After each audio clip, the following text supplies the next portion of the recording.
Okay.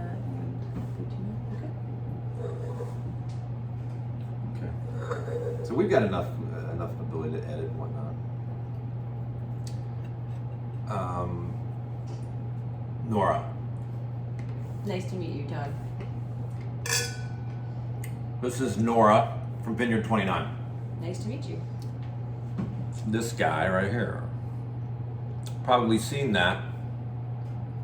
One of the most iconic wines in the United States. A lot of people, me included, this is sort of a perfect description of what Napa is at its best. And I will say, and this is no bullshit, my birthday in 2019, we probably drank $5,000 or $6,000 in wine, and from Bond to we had a number of $700, $800 bottles.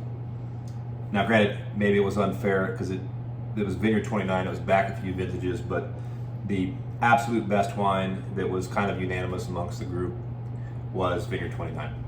Oh, So, thank you. not that it's cheap. This, their estate cabs are what, $350. Mm-hmm. So not that that's a cheap wine, but when you're comparing it to $800, $900 bottles of wine, $1,000 bottles of wine, that does seem More reasonably priced. yeah. If it can beat that, that's a hell of a compliment for a wine. So tell me whatever you need to tell me about Vineyard 29. So Vineyard 29, our first vintage was back in '92. Our original winemaker was Gary Galleron. The vineyards were planted, the original Vineyard 29 was planted by David Abram. The wines were made next door at Dick and Ann Grace. That continued with Heidi Barrett through Philippe Melka. And in 2000, Chuck and Ann McMinn were deciding to move up to Napa to retire, and instead they decided 2 weeks before they bought Vineyard 29, they're going to go into the wine business. So they purchased the original Vineyard 29 property. Philippe was making the wine at the time, and they all flew to Bordeaux because Philippe was like, okay, we're going to build a winery. It's going to be gravity flow, no right angles, and they went to Bordeaux to research that. They came back, and from 2000 to 2003, they built the winery, and it's located at 2929 Highway 29. We dug out caves where we actually stored some of our original vintages, which go up to about $350 and more. Currently, our 2 estate cabs sell for $295 a bottle, but you can certainly find them. Older vintages are around the $350 mark.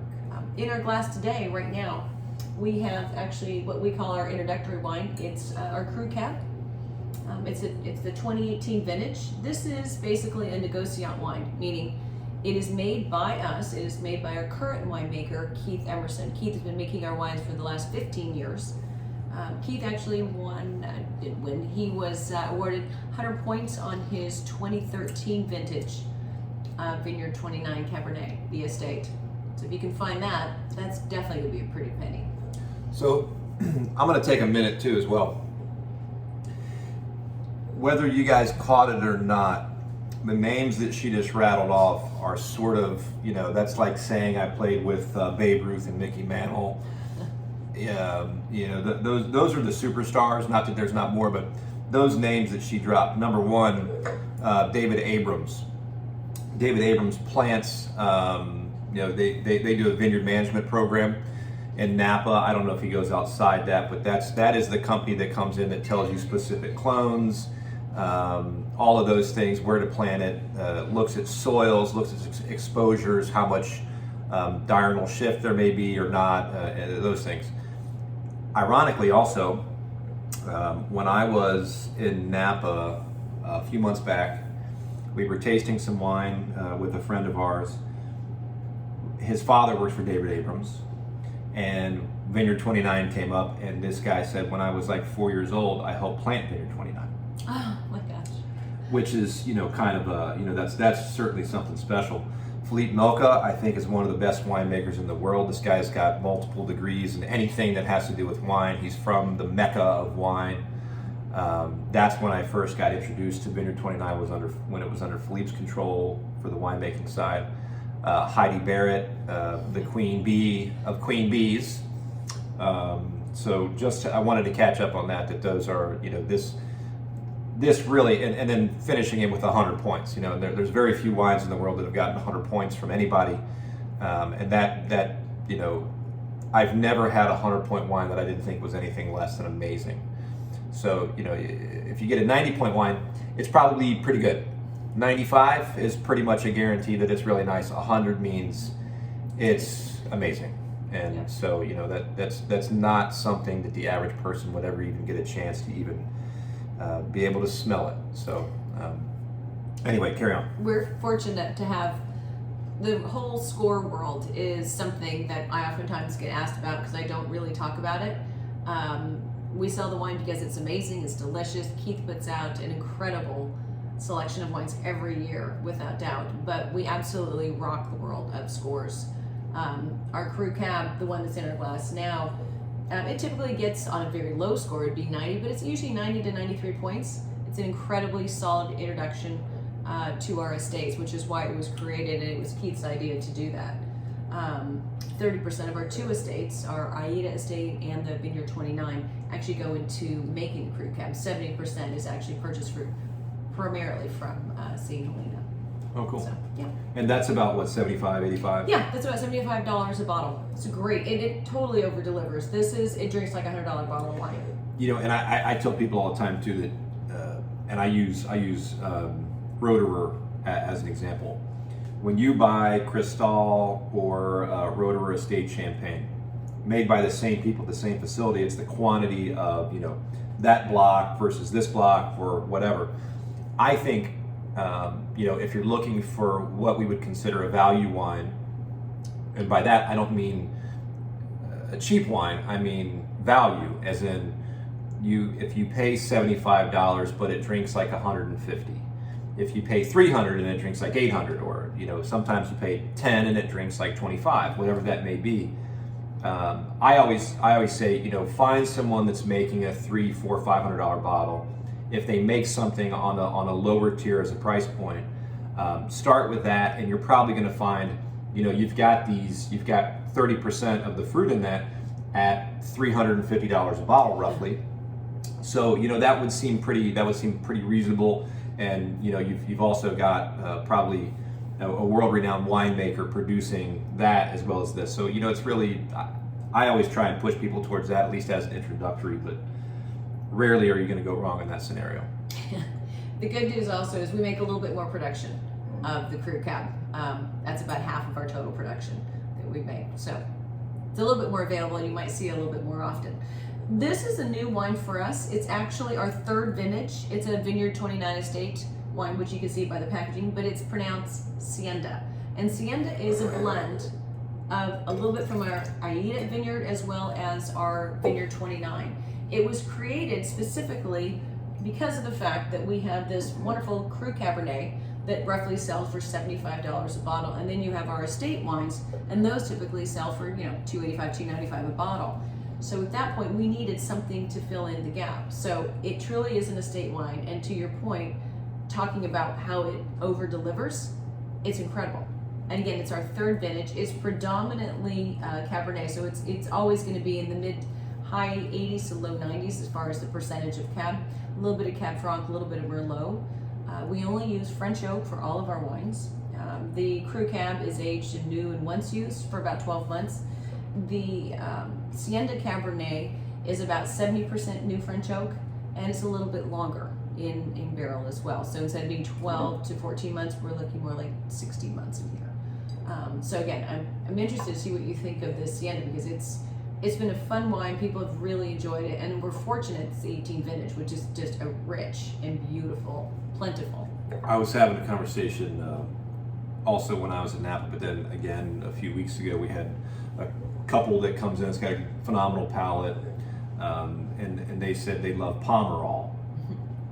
And as we were cycling through some of these Pomerols,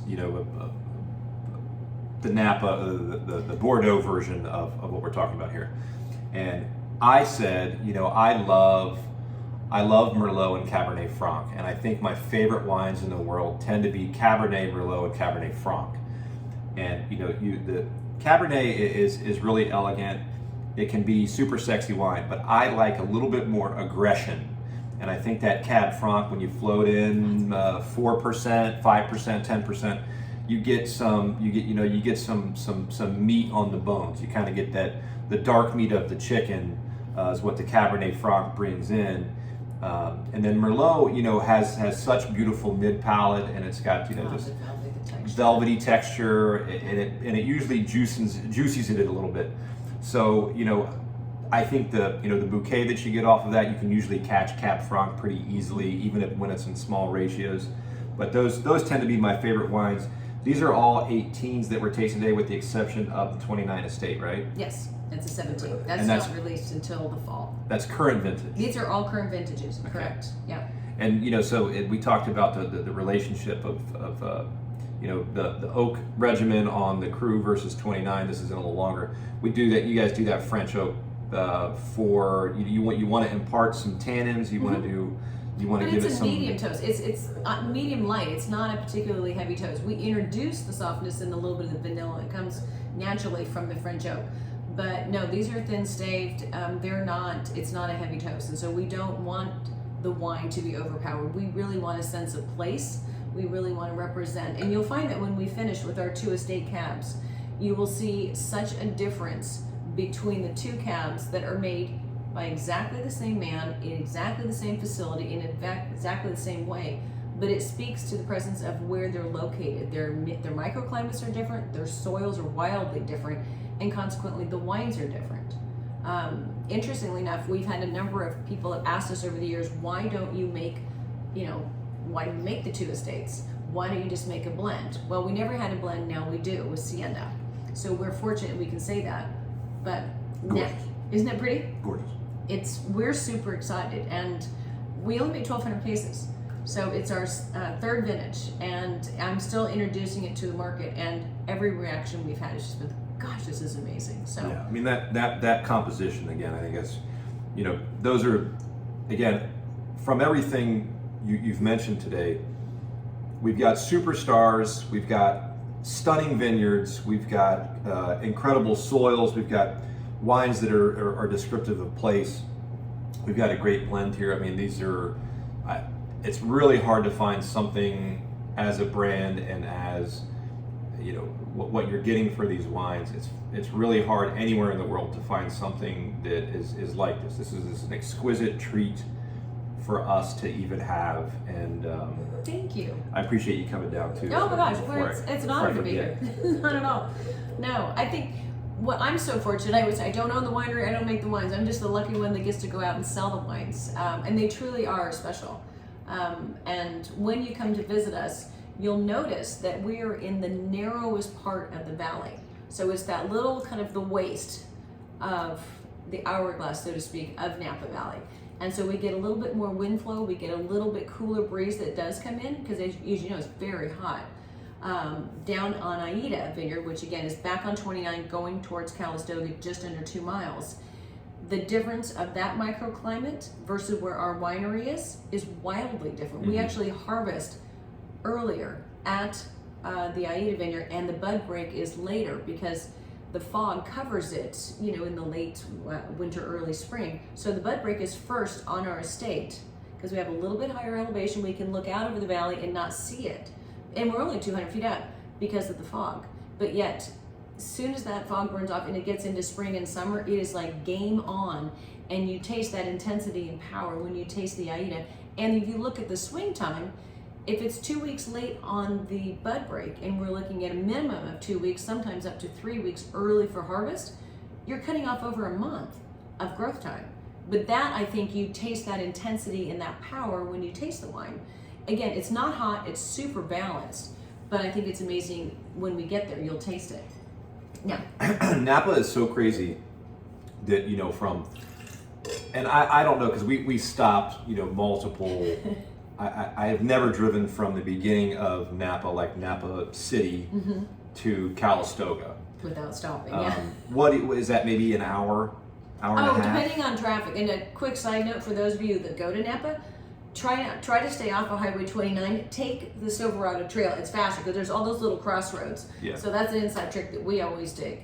And also, like where our winery is located, we have the narrowest road to Deer Park. You take that over, it's like 30 seconds, and you get to Silverado Trail. But it would take the better part of an hour to drive from Calistoga to the town of Napa on an average day. In normal traffic. Yeah. I was there during COVID, so it wasn't very populated at the time. But the Napa as an environmental, as a location there, all the things that are occurring are really kind of unique. That you've got the mountain ranges on both sides. That fog is there like every day that I was there, and it's cold as hell in the morning.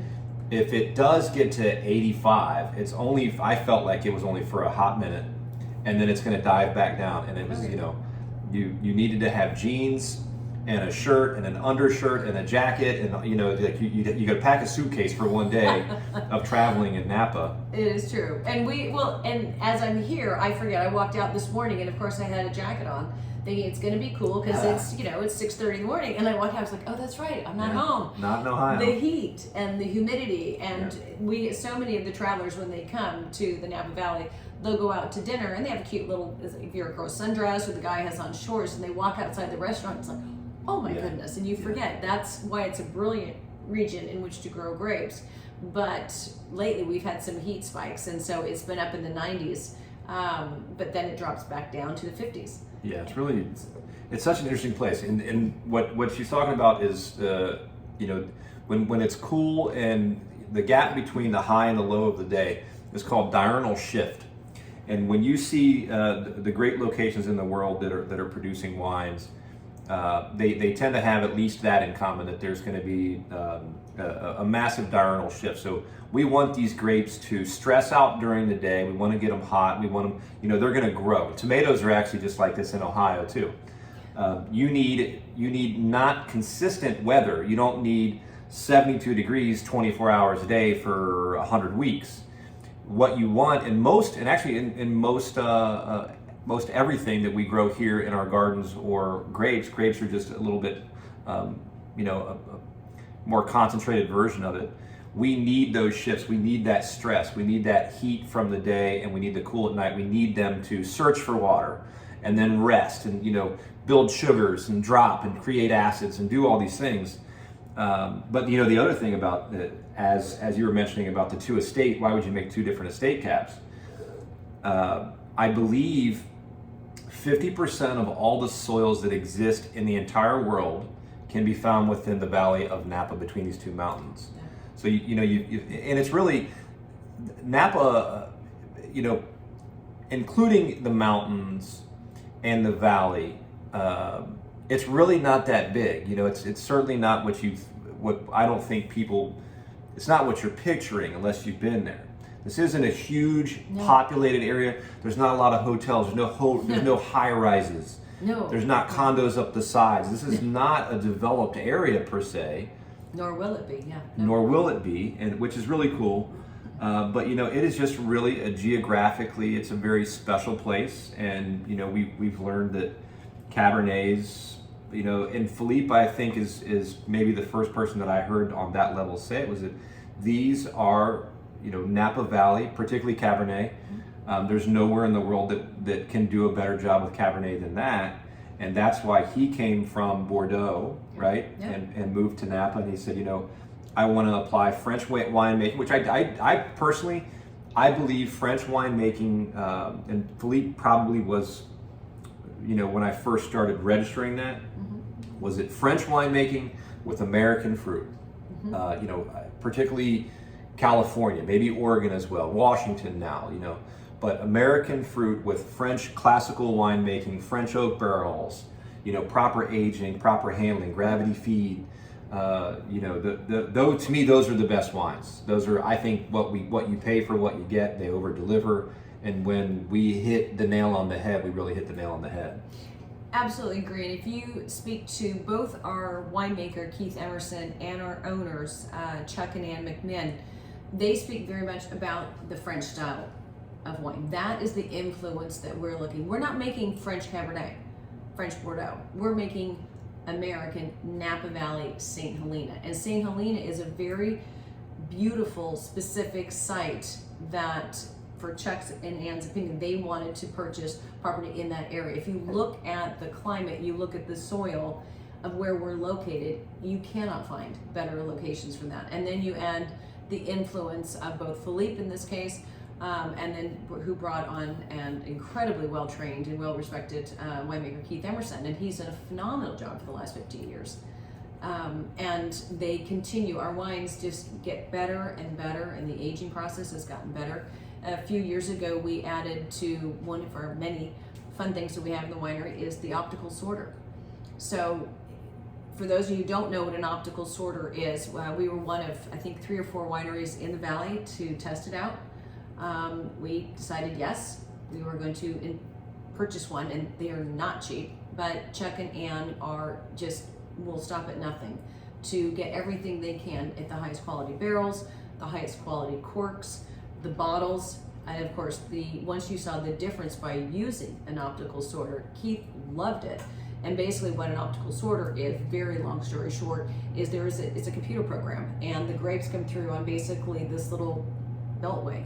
And Keith will take his finger and he will do like a 360 on all different directions across this, basically a monitor, and then drops it down into this certain little trail, and then that drops into our buckets. And then there is, I was laughing kind of like the Charlie and the Chocolate Factory, where the Oompa Loompas get the ones that we mulch back into the soil.